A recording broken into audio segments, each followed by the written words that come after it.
మా పగబెట్టారు, మరీ పగబెట్టారు, అసూయపడ్డారు, తర్వాత సంపాదుకున్నారు, ఆయన చంపేదనుకున్నారు.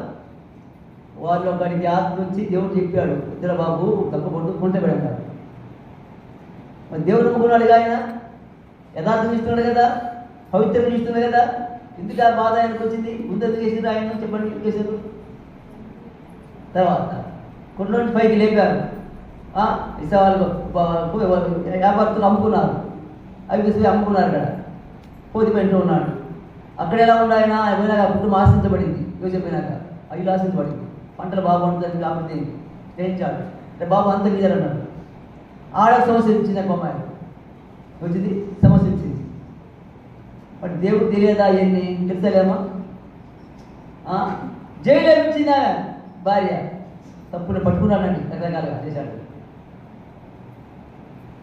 యోసేపు ఎవరు చెప్పండి? దేవుడు నమ్ముకున్నవాడు, మంచివాడు, యథార్థవర్తనుడు, నీతిమంతుడు, పరిశుద్ధుడు. ఎందుకు వచ్చినాయి కష్టాలు? ఎందుకు వచ్చినాయి బాధలు?